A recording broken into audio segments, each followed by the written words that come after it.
তোমার গুনার জন্য তওবা করো, নামাজ ছেড়ে দিয়েছো তওবা করো, মাফ করে দেবো। জেনা করেছো তওবা করো, মাফ করে দেবো।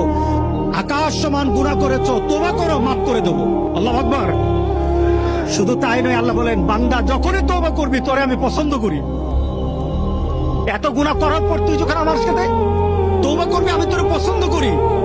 শুধু তাই নয়, আল্লাহ সুবহানাহু ওয়া তাআলা বলেন যারা মুতাতাহহিরিন, যারা পবিত্রতা অর্জন করে আল্লাহ তাদেরকে পছন্দ করেন। আমরা পবিত্রতা অর্জন করি কি দিয়ে? ওযু দিয়ে। বলেন কি দিয়ে? ওযু দিয়ে। আমরা পবিত্রতা অর্জন করি তওবার মাধ্যমে। প্রথম এটা হলো আত্মার পরিশুদ্ধতা। আপনার দেহকে পরিশুদ্ধ করতে হবে, আত্মাকে পরিশুদ্ধ করতে হবে। আপনার আত্মাকে পবিত্র বানাবেন।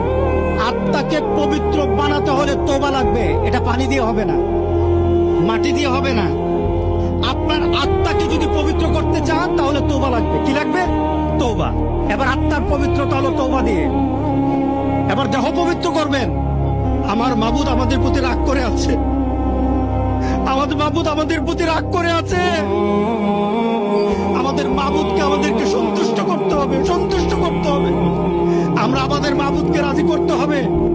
আমরা তওবার মাধ্যমে আল্লাহকে রাজি করতে আর চেষ্টা হব। গোটা পৃথিবীর মুসলমান আর সময় নাই। সুতরাং আমরা আল্লাহর কাছে প্রাণ বলে আজকে কাঁদি। যারা নামাজ পড়ো না, তুমি টের পাও না মসজিদের দরজা তোমার জন্য বন্ধ হয়ে যাবে।